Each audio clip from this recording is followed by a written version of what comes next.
بسم اللہ الرحمن الرحیم نحمد و نصلی علی رسول الکریم۔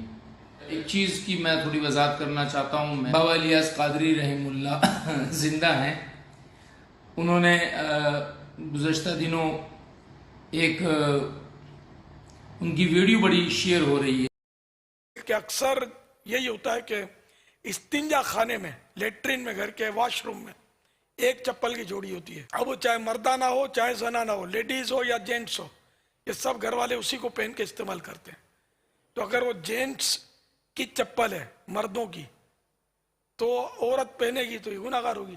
عام طور پر دونوں ہی اصناف ہوتی ہیں، دونوں ہی قسمیں ہوتی ہیں، مرد بھی ہوتے ہیں عورت بھی ہوتی ہیں، ماں بہنیں بھی ہوتی ہیں، بچوں کی امی بھی ہوتی ہے، بیٹیاں بھی ہوتی ہیں، بیٹے بھی ہوتے ہیں، بھائی بھی ہوتے ہیں۔ تو یہ سب، تو ایک مردانہ چپل ہونی چاہیے واش روم میں، ایک لیڈیز چپل ہونی چاہیے، دو جوڑیاں ہونی چاہیے۔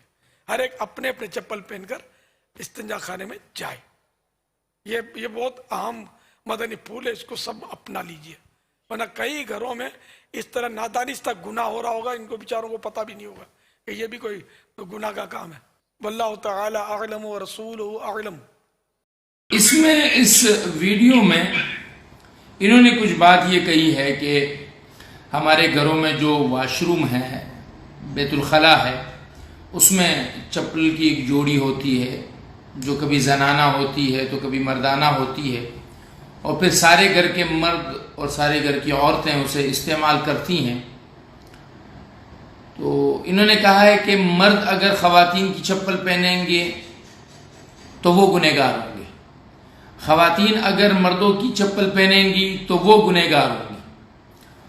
یقیناً یہ مسئلہ انہوں نے کہیں نہ کہیں سے کسی نے ان کو بتایا ہوگا، کیونکہ الیاس قادری صاحب خود علم اعتبار سے اتنے مضبوط آدمی نہیں ہیں کہ اتنے گہرے مسئلے کو بیان کر سکے، لیکن بیان کرنے والوں نے جو ان کے سامنے مسئلہ بیان کیا ہے وہ بھی انتہائی غلط بیان کیا ہے۔ مسئلہ ایسا ہے نہیں جیسے وہ بیان کر رہے ہیں۔ دراصل حضور اکرم صلی اللہ علیہ وسلم کی بعض روایات سے یہ بات معلوم ہو رہی ہے کہ آپ علیہ الصلوۃ والسلام نے مردوں کو عورتوں کی مشابہت سے منع فرمایا ہے اور عورتوں کو مردوں کی مشابہت سے منع فرمایا ہے۔ یہ جو مشابہت مردوں کی عورتوں کے ساتھ ہے، اس سے آپ علیہ الصلوۃ والسلام نے منع فرمایا، اور جو مشابہت عورتوں کی مردوں کے ساتھ ہے، اس سے آپ علیہ الصلوۃ والسلام نے منع فرمایا۔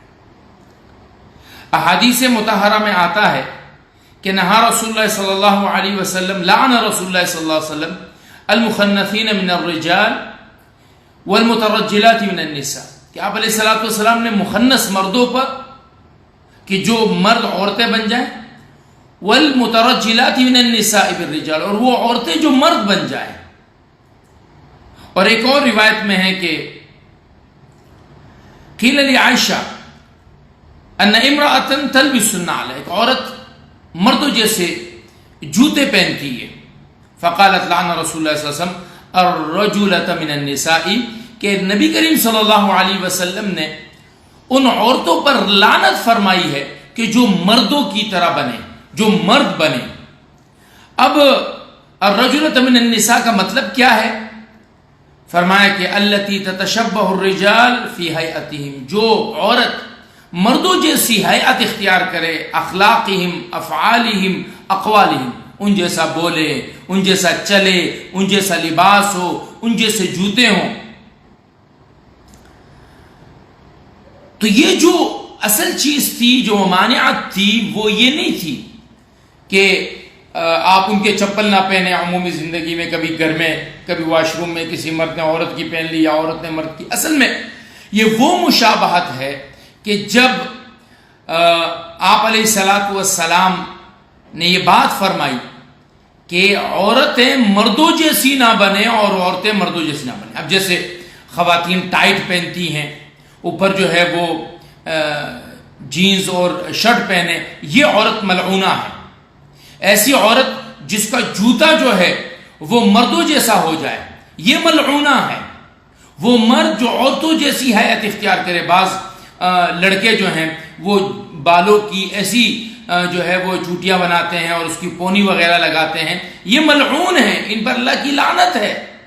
تو یہ جو مسئلہ الیاس قادری صاحب نے واش روم کے جوتوں کے متعلق، چپلوں کے متعلق بیان کیا ہے، یہ مسئلہ صحیح نہیں ہے، یہ مسئلہ غلط ہے۔